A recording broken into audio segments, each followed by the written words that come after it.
thank you so much for having the Half-Life group down here at Pro Windsurf La Ventana. It's been a phenomenal week. I scored. I know, we killed it. 6 out of 7 days, went to the island, everything else.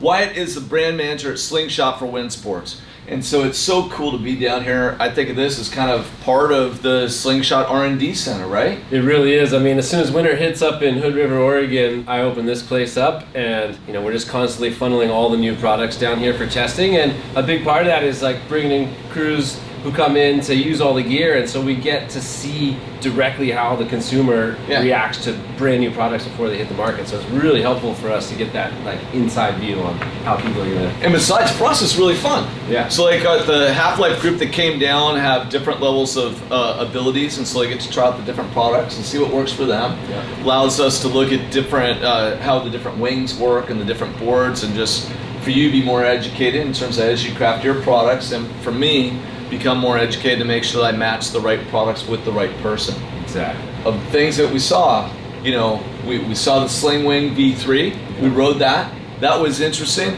And then I saw this thing on the beach. Yeah. I was like, Wyatt, what the heck is this thing? You've seen different people, like, different brands. Some have put like a boom in there, some a little handle. But then I saw how this thing worked. The Javelin Boom Wing. So this is our newest release. It's a boom wing. It doesn't replace the Sling Wing V3. We realize that some people like that added control of the boom. I'm a windsurfer, so I'm definitely partial to it, but it's faster. You have so much control with the wrist. It's just amazing amount of more control than you have with floppy handles, and that helps everybody from the absolute beginner who's having trouble keeping the wingtips out of the water. Now they can pull a wingtip up just by lifting their wrist to get that wingtip out of the water, which is really key. Also, the Javelin is lower aspect, so it has a much shorter wingspan than our Sling Wing V3, which again helps for the beginners keeping the wingtips out of the water, but also for the advanced guys doing the tricks as they do a rotation and pull the wing through. They're less likely to hit a wingtip, and just being able to push and pull is huge. With any sort of handles you can pull,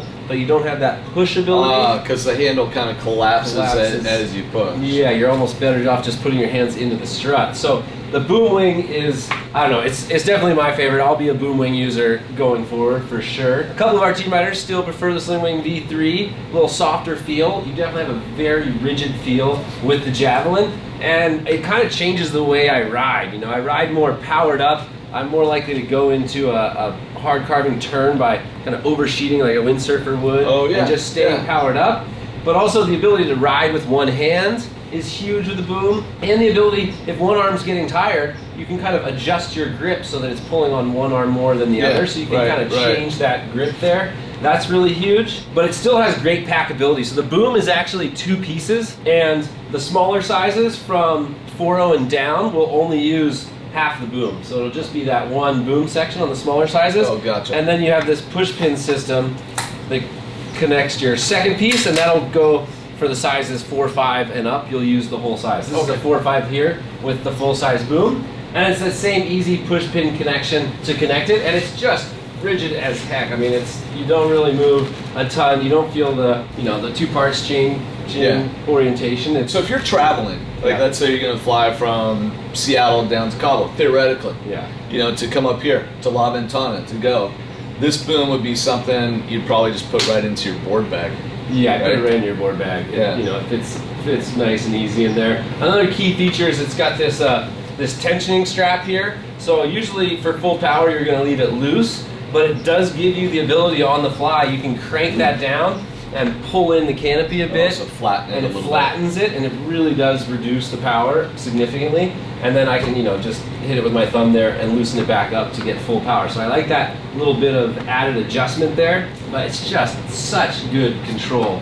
And you'll have one colorway will have a window. This green colorway has a window, and then there's 2 colors that don't have a window. But it's got the same good reinforcement as all the Slingshots. The Kevlar patches over the seams.